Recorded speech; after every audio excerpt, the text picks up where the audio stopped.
Halo semuanya, kembali lagi kita di Chainside News. Kali ini kita akan membahas tentang monthly news yang lagi hype sekarang. Sekarang ini saya lagi bersama dengan Vincent dari Crypto Labs. Halo bro. Halo bro, Oke, gimana kabar? Sehat? sehat. Alright. Jadi kita akan bahas tentang apa yang lagi terjadi ya di dunia blockchain dan kripto ya, dan juga Web3 ya. Di bulan Maret ini ya. Bulan Maret. Jadi ada beberapa hal yang mau kita bahas bro. Ada 5 hal yang gua catat hari ini. Jadi yang pertama itu adalah tentang negara El Salvador yang merilis kurikulum Bitcoin versi bahasa Inggris dan itu bisa diunduh secara gratis. Itu yang pertama. Yang kedua, itu ada report bahwa OJK akan izinkan bank-bank yang ada di Indonesia itu akan memiliki aset kripto, tapi ada syaratnya, ya kan? Nah itu akan kita bahas nanti seperti apa. Yang ketiga adalah yang lagi hype tentang bank besar di Amerika, Silvergate. Jadi mereka menghentikan operasinya karena beberapa dari klien mereka mengundurkan diri. Dan ya itu huge money ya, nanti akan kita bahas. Yang keempat itu tentang Mt. Gox. Mt. Gox adalah exchange yang ya terbesar yang pertama. Itu mereka akan mulai mendistribusikan BTC sejak 10 Maret. Nanti kita akan bahas apa efeknya dan kedepannya seperti apa. Dan yang terakhir itu tentang otoritas AS yang beritanya hari ini atau kemarin memindahkan hampir sekitar 15 triliun dari sitaan mereka dari Silk Road. Oke bro, ready? Ready?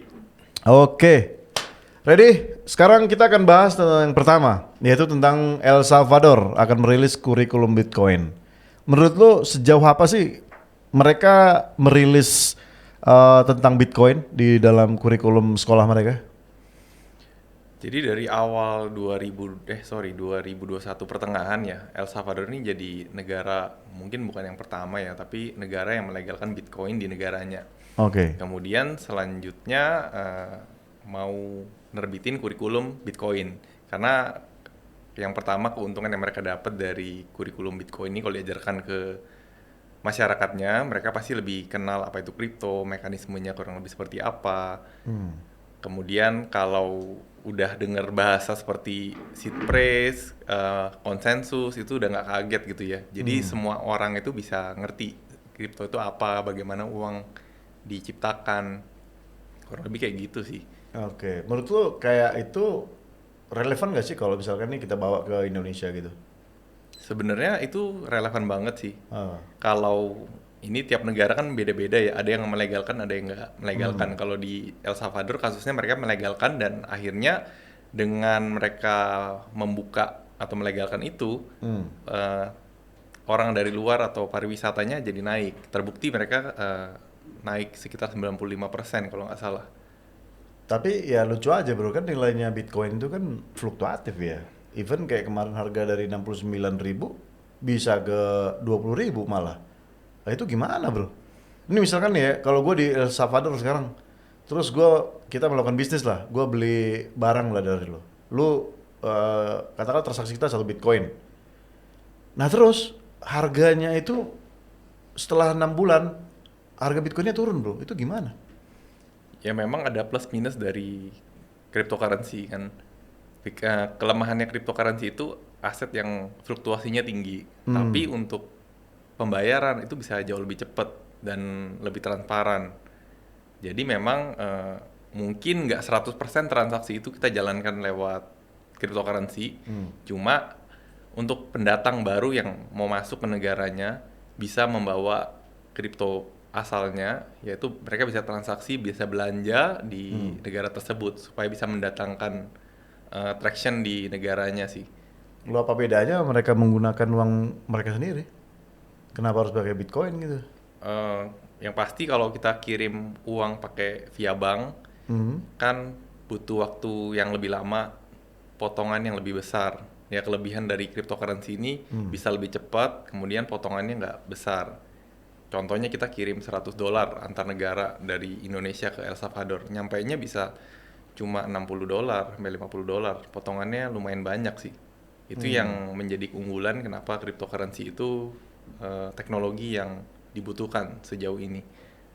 Jadi mereka menilai bahwa ini kita bicara Bitcoin lah ya, karena kan El Salvador kita bicara Bitcoin, bukan bicara kripto yang lain gitu ya. Iya. Walaupun kita nggak tahu sebenarnya mereka apakah mungkin banyak maksal untuk menciptakan kripto-kripto yang lainnya, kita nggak tahu. Tapi kita bicara Bitcoin aja nih ya. Nah jadi kalau di dalam Bitcoin sendiri kan untuk transfernya itu kan bisa 60 menit sih bro, untuk validatornya. Karena kan satu blok itu kan 10 menit.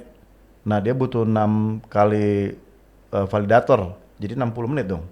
Kan lama juga kalau dibandingkan misalkan mereka kirim duit antar negara mereka, ya itu kan lebih cepat aja. Ya, jadi gue dulu mikirnya kalau transaksi pakai Bitcoin itu lama kan. Nah, tapi setelah ada update terkait Lightning Network, nah Nah, itu ini layer 2-nya layer kan? 2-nya. Layer 2-nya. Ini yang merubah permainan Bitcoin. Jadi Bitcoin bisa jauh lebih cepat itu lewat teknologi Lightning Network dan itu yang dipakai di El Salvador. Oh, jadi yang untuk payment itu pakai si ini ya, Lightning Network ya. Iya. Alright, alright. Berarti kalau ini diperkenalkan di mana sih? Di mana? SD, SMP, SMA, kuliah atau di mana?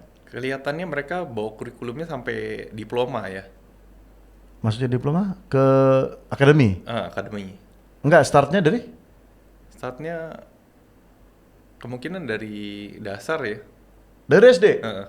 Jadi di SD diajarin apa itu Bitcoin gitu, terus bagaimana prosesnya? Oh ya, kemungkinan pengenalan tentang uang, bagaimana uang diciptakan. Jadi kayak uang munculnya pertama kali dari mana sih? Dari pertama kali orang dagang tuker-tukeran pakai ayam, kemudian kambing, ya kan? Bagaimana bank mulai mempergunakan emas untuk perdagangan, kemudian di-upgrade lagi jadi uang kertas.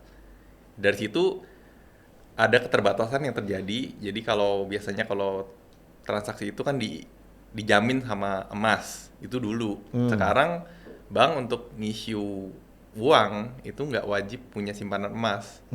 Nah ini yang menyebabkan kenapa sih Bitcoin itu muncul. Jadi Bitcoin itu menggunakan fundamentalnya blockchain dengan dasar itu bisa menerbitkan koin. Nah jadi nggak ada jaminan emas untuk menerbitkan currency-nya. Ya jaminannya dari proses mining itu sendiri sih. Oke, oke. Berarti teknologi itu yang menjamin dong ya? Teknologi menjamin. Alright bro. Jadi kalau lu pikir kalau misalkan ya di Indonesia sendiri itu diajarkan kurikulumnya katakanlah di SMP atau SMA. Ini menurut lu akan merubah apa sih gitu? Apakah akan merubah sistem atau gimana? Karena kan lu akan mau ngajar mereka bagaimana sistem finansial di luar dari apa yang sekarang. Pastinya untuk penambah literasi keuangan ya. Kalau kita ngerti, kita bisa menerima hal yang baru. Kalau kita nggak ngerti kan kita nggak bisa. Contoh, kita ngomong sama orang yang nggak ngerti apa itu uang, asal uang tuh munculnya dari mana sejarahnya. Kemudian setelah itu baru kita ngomong teknologi yang baru dong yang bisa mengadopsi itu. Oke. Alright. Jadi kalau yang sekarang itu menurut lu gimana sih? Maksudnya rate literasi yang diperuntukkan ke masyarakat itu tentang si Bitcoin-nya atau blockchain-nya itu atau kriptonya itu better itu gimana? Maksud juga apakah perlu ada kayak pelatihan khusus atau perlu ada kursus atau ya bahkan diajarkan di kuliah gitu bro?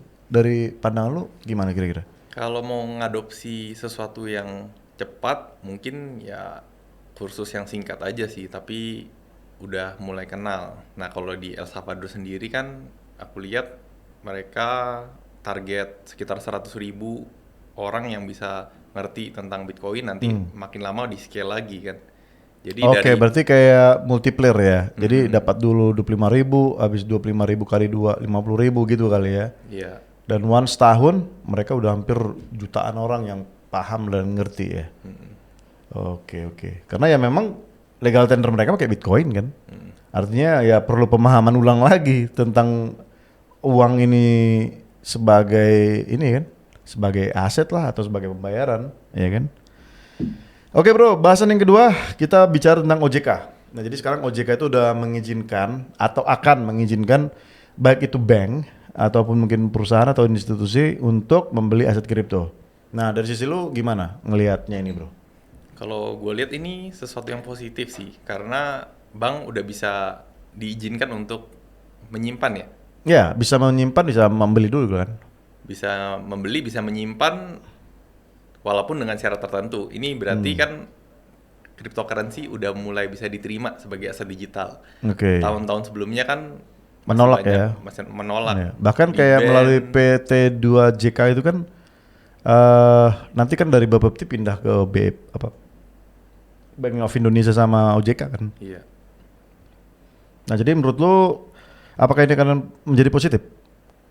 Positif untuk dunia cryptocurrency dan financial sector. Jadi industri keuangan itu bisa menerima sesuatu yang baru. Hmm. Yang tadinya kita hanya mengerti pengiriman uang itu harus lewat bank loh, Oke. lewat Western Union, MoneyGram. Sekarang ada teknologi baru yang Betul. namanya crypto dan blockchain untuk pengiriman uang dan fitur-fitur lainnya. Alright. Oke. Kalau kita di luar lihat kan kayak misalkan Tesla lah ya. Tesla tahun berapa ya? 2021 mereka beli Bitcoin dan itu mereka laporkan ke SEC. Jadi ke OJK-nya yang ada di Amerika. Mereka melaporkan bahwa mereka melakukan pembelian Bitcoin. Artinya itu adalah sebagai diversifikasi investment mereka, bro. Karena waktu itu mereka kelebihan uang cash, jadi nggak tahu mau diapain. Akhirnya mereka beli Bitcoin gitu. Nah, kira-kira kalau misalkan di Indonesia diizinkan, katakanlah perusahaan seperti Tesla itu membeli Bitcoin itu, ini kita bukan bicara bank ya, kita bicara institusi, katakanlah perusahaan gitu ya, private sector, itu diizinkan untuk membeli itu, dampaknya apa sih kira-kira, bro? Dampaknya kita ngomong resiko sih, aset cryptocurrency itu kan aset yang punya resiko yang tinggi. Yang pasti dengan kelebihannya ngirim uang dengan lebih cepat juga ada kekurangannya, yaitu fluktuasi tadi. Ya kemungkinan dari institusi itu harus bisa menimbang resiko, gimana mereka manage cash flow-nya supaya bisa nentuin berapa banyak sih yang harus ditaruh di aset digital Jasa mungkin seperti digital. Bitcoin itu. Jadi kalau terjadi fluktuasi, dampak cash flow mereka terganggu itu minimal. Jadi dengan mereka bisa atur resiko, cash flow-nya lebih aman gitu. Oke, oke, oke. Dan itu ya kita nggak tahu juga ya apakah diizinkan selain dari yang disahkan Bapepti atau bisa di luar dari itu ya. Kita nggak tahu juga kan karena kayak perusahaan-perusahaan yang berbasis Web3 sekarang juga kan ya pengennya punya native crypto sendiri kan. Mereka pengen punya ya nama kripto yang bisa diperdagangkan kan. Nah, itu kan akan menjadi masalah ke depannya, bro. Karena kan yang menentukan sebuah kripto itu disahkan atau enggak kan dari si Bapeptinya yang untuk sekarang. Tapi menurut gua untuk awal sih sejauh ini yang sebaiknya kalau diizinkan itu masih Bitcoin, karena Bitcoin itu udah diterima dari negara sama masyarakatnya itu lebih lebih umum ya daripada Global ya, lebih global juga ya. Artinya dari- di setiap negara itu ada exchange yang sudah pasti support sama penukaran si Bitcoin ya. Alright. Oke, Bo. Sekarang kita lanjut ke bahasan ketiga, yaitu tentang Silvergate. Nah, ini lagi hype kemarin bahwa di Silvergate itu adalah sebuah bank terbesar di dunia yang mereka tuh istilahnya melayani pengiriman duit, kemudian deposit, bahkan sampai ke model yang DeFi, sampai model kolateral gitu. Mereka melayani, bro. Nah, nggak tahu kenapa mereka kemarin itu bangkrut, dan itu kabarnya agak heboh sedikit sih. Itu dari sisi lu gimana kira-kira? Jadi gue juga cukup kaget ya karena beberapa bulan kemarin nggak ada berita kalau Silvergate ini bakalan sampai bangkrut. Nah, tahu-tahu mereka state kalau mereka bakalan likuidasi atau bangkrut. Silvergate ini bank yang cukup tua sebenarnya, di tahun 1988 kan munculnya. Oh, 1988 ya? 1988 Oke. mulai spesialis di aset digital itu di 2013, di 2019 mereka di listed masuk ke pasar modal. Mungkin ya dengan melayani banyak klien dan ada satu klien yang gede dan ini kena, yaitu Imbasnya. ya FTX dan Alameda. Mereka ada exposure ke sana cukup gede kelihatannya, tapi belum dijelaskan seberapa besar. Jadi klien-kliennya Silvergate ini seperti Circle yang issue USDC, Iya, USDC ya. Paxos, Binance, Binance. kemudian Paxos itu BUSD ya? ya BUSD, Oke, terus Paxos, ada beberapa lah ya. Oke, ada beberapa ya. Jadi istilahnya yang terlibat ini pun besar-besar banget ya. Kapitalnya besar-besar banget ya. Nah, jadi hari kemarin tuh kapan itu ya? Itu marketnya itu down sampai 94%. Hingga akhirnya memang ya udahlah harus bangkrut lah. 94% bro. Saham turun ya. ya. Jadi mereka sih selain karena exposure ke ke Alameda dan FTX, mereka kan juga kesulitan karena ada regulasi yang menuntut mereka untuk lebih diaudit. Kemudian kehilangan bisnis dari Paxos, Binance. Oke, terus? Itu yang menyebabkan mereka udah kehilangan bisnis, biayanya semakin tinggi. Itu mungkin kenapa itu mereka memutuskan untuk likuidasi. Alright, oke bro. Jadi kedepannya gimana nih? Klien-klien lainnya itu akan mencari bank-bank lain atau kemana kira-kira mereka? Kemungkinan mereka akan cari bank yang lain sih, seperti Signature Bank, kemudian FV Bank, dan bank yang melayani cryptocurrency yang lainnya sih. Iya, di US ya. Sekedar informasi, kalau dibandingkan sama Signature Bank, Silvergate ini asetnya kurang lebih 10%-nya aja. Jadi kalau kita lihat secara keseluruhan, ya memang ada dampak ke kripto, cuma ya tidak sebesar Signature Bank lah. Oke. Tapi kelihatan sih dampaknya ya kemarin ya. BTC anjlok ya, hampir berapa persen itu ya. Ke 20.000 malah. Dari harapan kita bisa naik dari 23.000, wah malah anjlok lagi. Diterpa badai terus ya. Terus bro, yang keempat itu kita bahas tentang Mt. Gox. Nah, di Mt. Gox ini kan exchange dulu ya, besar banget dulu, tapi akhirnya scam ya. Dan itu nggak tahu dananya itu sekarang di mana sih kira-kira? Ini dari data yang gue riset, Mt. Gox ini exchange yang paling gede di saat itu, yang handle kurang lebih 75% transaksi Bitcoin satu dunia. Oke, 75%. Pusatnya di Tokyo. Mulai diserahkan, kita ngomong waktu pertama kali berdiri ya. Yang pertama kali buat bank ini adalah Jed McCaleb, pendirinya XRP, Stellar Lumens, dan dia bikin Mt. Gox. Di tahun 2011, exchange ini dipindah tangankan, dijual ke Mark Karpeles.